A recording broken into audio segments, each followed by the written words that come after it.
something isn't working.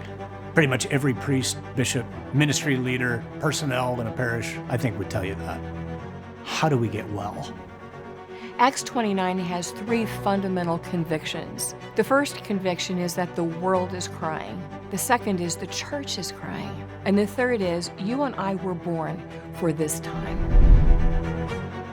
So in the face of all that, the church has 3 options today. The first one is to just capitulate, surrender, give up. The second is to build a ghetto, build a wall around the church. Neither one of those are options for us in the church. The third option for us to do is to engage. In Acts chapter 3, Peter and John encounter the lame man outside the beautiful gate. And the lame man asks for alms, and Peter looks at him and says, "We don't have any money, but what we have, we give you."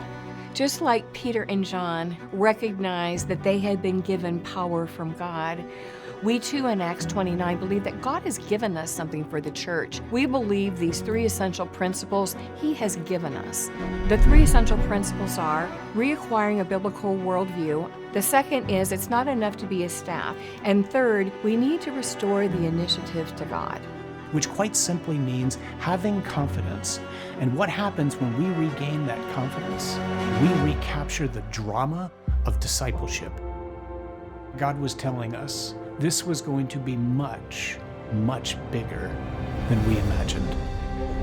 We've seen a tremendous response to You Were Born for this podcast. It's a top 2% podcast in the United States. Thoughts from the Trailer, our weekly blog, has over 10,000 subscribers following it. And our streaming channel has now already over 1 million video downloads. We've been blessed to be with over 3,000 clergy over the last number of years.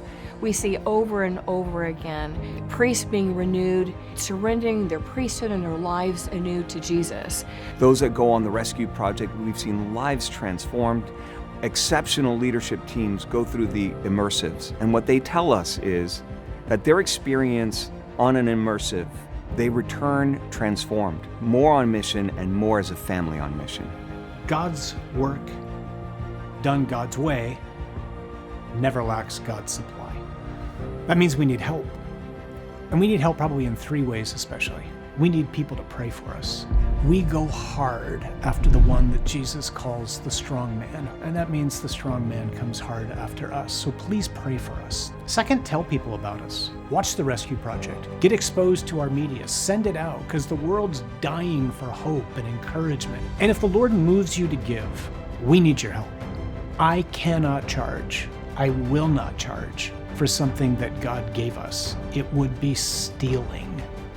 So if what you've heard and what we do resonates with you, then you might be part of God's supply for the ministry that He's uniquely entrusted to us, but He's asking you to partner with us on, so that God the Father can get His children back.